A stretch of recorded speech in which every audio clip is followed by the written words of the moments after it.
अस्सलाम वालेकुम स्टूडेंट्स, आज हमने करना है ग्रेड 9 के चैप्टर नंबर 5 का केमिस्ट्री का टॉपिक है एरोबिक एंड एनारोबिक रिस्पायरेशन। सबसे पहले एरोबिक और एनारोबिक रिस्पायरेशन समझने से पहले आप समझ लें रिस्पायरेशन क्या होती है। रिस्पायरेशन का मतलब होता है सांस लेने का अमल।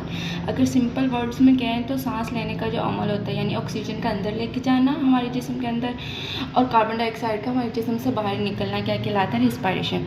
आपने एरोबिक एंड एनारोबिक रिस्पायरेशन लिखने से पहले फर्स्ट ऑफ ऑल क्या करना है, आपने रिस्पायरेशन की डेफिनेशन लिखनी है जो कि ये लिखी हुई है।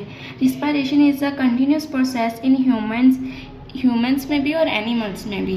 क्या कह रहे हैं, रिस्पायरेशन क्या है, एक कंटिन्यूस प्रोसेस है, मतलब चलता जाए। सांस हम ले रहे हैं, जब तक इंसान जिंदा है या जानवर जिंदा है वो कंटिन्यूसली क्या कर रहे हैं, सांस ले रहा है।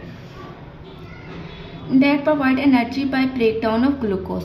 मतलब जब हम सांस लेते हैं, ऑक्सीजन अंदर लेके जाते हैं और कार्बन डाइऑक्साइड बाहर निकालते हैं, तो हमारे जिस्म के अंदर क्या होता है कि जो हमने खाना खाया होता है, जो किस फॉर्म में प्रेजेंट था, ग्लूकोज की फॉर्म में जो प्रेजेंट होता है, उसको क्या करता है, वो ब्रेक डाउन करवाते हैं, यानी हमारे खाने को तोड़ता है और उसमें से क्या निकलती है, एनर्जी निकलती है। इस सारे अमल को हम क्या कहते हैं, रिस्पायरेशन कहते हैं। अब आपने रिस्पायरेशन की डेफिनेशन लिख ली, उसके बाद आपने क्या करना है, एरोबिक और एनारोबिक रिस्पायरेशन करना है। आपने हेडिंग देनी है एरोबिक रिस्पायरेशन। एरोबिक का मतलब है कि सांस लेने का अमल in the presence of oxygen. Aerobic का मतलब से ही आपने इसको याद रखना है, in the presence of oxygen, ठीक है, ऑक्सीजन। और एनारोबिक विदाउट या in the absence of oxygen, ठीक है। अब यहाँ से अगर आप देखें, फर्स्ट ऑफ ऑल आपने क्या करना है कि आपने डेफिनेशन लिखनी है रिस्पायरेशन की, उसके बाद आपने लिखना है एरोबिक रिस्पायरेशन की हेडिंग देनी है और उसकी डेफिनेशन आपने यहाँ से लिखनी है। This process that occur in the presence of oxygen is called aerobic respiration. ये इसकी डेफिनेशन है कि वो अमल जो ऑक्सीजन की प्रेजेंस में हो उसको हम लोग क्या कहते हैं, एरोबिक रिस्पायरेशन कहते हैं। ये डेफिनेशन लिखनी है आपने, साथ इसका एक पॉइंट और लिखना है जो कि क्या है, aerobic respiration is an exothermic process. कि एरोबिक रिस्पायरेशन क्या है, एक्सोथर्मिक प्रोसेस है, मतलब इसमें एनर्जी क्या होती है, रिलीज होती है। एक्सोथर्मिक का मतलब क्या होता है, वो अमल जिसमें एनर्जी क्या हो, रिलीज हो, ये लिखना है आपने। उसके बाद आपको पता है कि ग्लूकोज है, ग्लूकोज का फार्मूला क्या होता है, C6H12O6। हमने रिस्पायरेशन में पढ़ा कि ग्लूकोज की ब्रेक डाउन होगी, तो ये क्या है, ये ग्लूकोज की ब्रेक डाउन हो रही है, ये ग्लाइकोलाइसिस इसको कहते हैं, इस पूरे अमल को। इसका मतलब क्या होता है कि जब भी ग्लूकोज की ब्रेक डाउन होगी तो उसमें से क्या निकलेंगे, 2 पायरेट निकलेंगे, जिसका फार्मूला क्या है, C3H4O3। अब आपने फर्स्ट ऑफ ऑल रिस्पायरेशन लिखना है, उसके बाद आपने एरोबिक रिस्पायरेशन, एंड देन आपने क्या लिखना है, ग्लाइकोलाइसिस।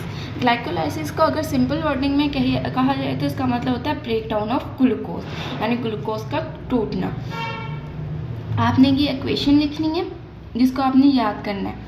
अब ग्लूकोज की ब्रेक डाउन कहाँ होती है, ग्लूकोज हमारा सेल है, सेल के अंदर साइटोप्लाज्म होता है जो लिक्विड लाइट फ्लूइड होता है, और इसके अंदर एक ऑर्गेनेली होती है जिसको हम लोग कहते हैं माइटोकॉन्ड्रिया। माइटोकॉन्ड्रिया के अंदर क्या होता है, ग्लूकोज की ब्रेक डाउन होती है। अब आपने सबसे फर्स्ट इसका स्टेप लिखना है, इसकी डेफिनेशन लिखनी है। During glycolysis 1 molecule of glucose is split into 2 molecules of pirate. Glycolysis क्या है कि ग्लूकोज की ब्रेक डाउन होगी और वो कितने मॉलिक्यूल्स, 2 मॉलिक्यूल्स बनाएगी, किसके, पायरेट के बनाएगी। उसके बाद इसके स्टेप्स क्या है, फर्स्ट स्टेप क्या है इसका, first step of glycolysis is the break down of glucose occurring cytoplasm. Sir यहाँ आपने माइटोकॉन्ड्रिया लिखना है। ग्लाइकोलाइसिस का मतलब क्या है कि ग्लूकोज की ब्रेक डाउन होती है, ठीक है। सेकंड स्टेप क्या है, दिस प्रोसेस इन्वॉल्व्स, जब ये प्रोसेस हो रहा होता है तो क्या होती है, प्रोडक्शन होती है 2 ATP की। ATP क्या है, ATP है एनर्जी जो हमारे जिस्म के अंदर प्रोड्यूस होती है। जैसे हर कंट्री के अंदर उसकी जो होते हैं पैसे, उसकी करेंसी होती है ना, जैसे पाकिस्तान की करेंसी है, इंडिया की करेंसी है, US की करेंसी डॉलर्स में होती है, ऐसे ही हमारी बॉडी के अंदर जो एनर्जी की करेंसी है ना, उसको ATP कहते हैं। वो किस फॉर्म में प्रोड्यूस होती है, ATP की फॉर्म में प्रोड्यूस होती है। ऐसी जो हमारी बॉडी के अंदर जो एनर्जी होती है उसकी जो करेंसी होती है वो किस फॉर्म में होती है, ATP की फॉर्म में होती है, एडिनोसाइन ट्राइफॉस्फेट, जिसका पूरा नाम क्या है, एडिनोसाइन ट्राइफॉस्फेट है।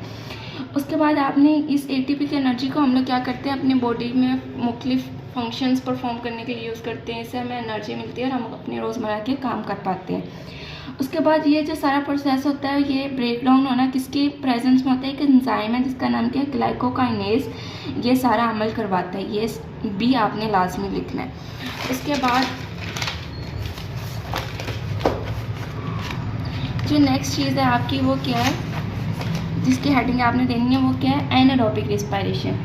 तो इसकी डेफिनेशन शुरू हो रही है यहाँ से, in certain organism like bacteria and algae respiration occur in the absence of oxygen and it is called anaerobic respiration. कह रहे हैं मुख्तलिफ जानदार जैसा कि बैक्टीरिया और एल्गी, इसमें जो रिस्पायरेशन होती है वो ऑक्सीजन की एब्सेंस में होती है इसको, तो हम लोग इसको क्या कहते हैं, एनारोबिक रिस्पायरेशन कहते हैं। ठीक है, this is also an exothermic process.